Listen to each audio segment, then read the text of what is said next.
Hi, I'm Bradley, which kind of answers the name of this video, doesn't it? Today I want to talk about something a little less Minecrafty. In general, yes, I am a Minecraft YouTuber, but this video is more about who am I as a person and what I believe in. So, who am I? My real name is Bradley, which may come as no surprise, and I was born and raised an English Christian, which is a large factor of my life, and I do like to share what I believe with others. So right now you might be thinking, I'm going to click off this video, but I do implore you to stay. I have gone over evidence for God in a previous video of mine called A Block, which I definitely recommend after you check out this video. But today I want to talk more about my personal experience and what that means being a Christian, what that means about being me. So I've had a lot of mental health stuff in my life. I've always been a very nervous person, despite not seeming like it, although who am I to judge, right? During all this, there's only ever been one constant in my life, and that is God. Now, I don't always know how to tell people about my faith, because, how can you tell someone about your own personal experience and expect them just to believe you? But in my life, God has saved me many times. He's shown me the way forward time and time again.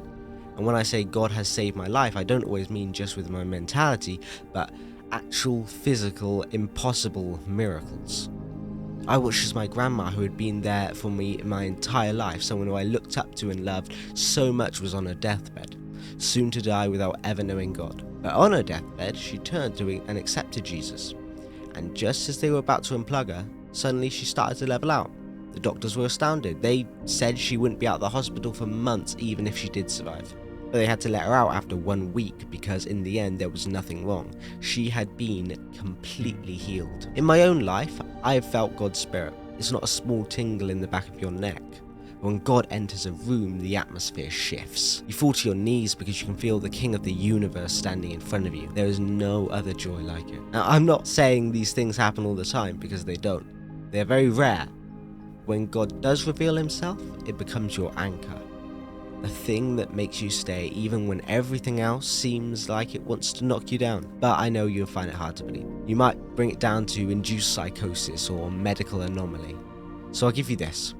Look at the world around you and ask, how did this all fit together so seamlessly?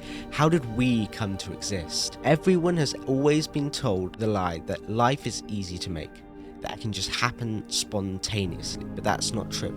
The fact life on Earth exists in the first place is a miracle. How random matter that clumped into a rock suddenly created vast, complicated DNA which builds entire living beings is incomprehensibly complex. And that's just the material stuff. Take gravity. The force of gravity is determined by the gravitational constant. If it were varied by 10 to the power of 60, with parts, nobody would exist. That is 10 with 60 zeros, which doesn't even reach the number of seconds that have passed by since time began. And that just randomly happened to be correct. The gravitational constant is just one of so many laws that the universe runs on, and the fact that they are all so fine-tuned to such fine degrees can only mean one thing: someone designed it that way. Again, I can't say everything I want to in this video, but I can say this: no one is sinless. Modern society tells us that being good enough gets you into heaven, but that's not the case. One sin is all it takes to send you to hell, like one crime is all it takes to send you to prison. But Jesus' sacrifice as a sinless man on the cross wasn't just for spectacle.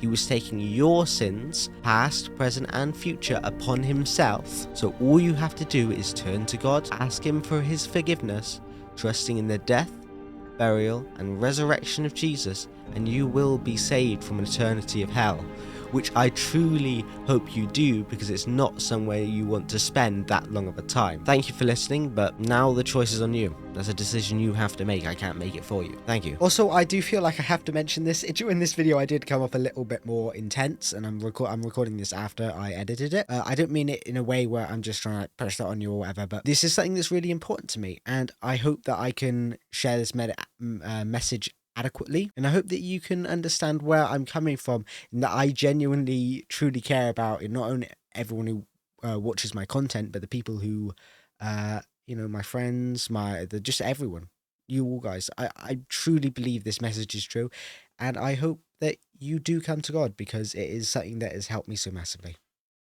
Thank you for watching. Bye bye.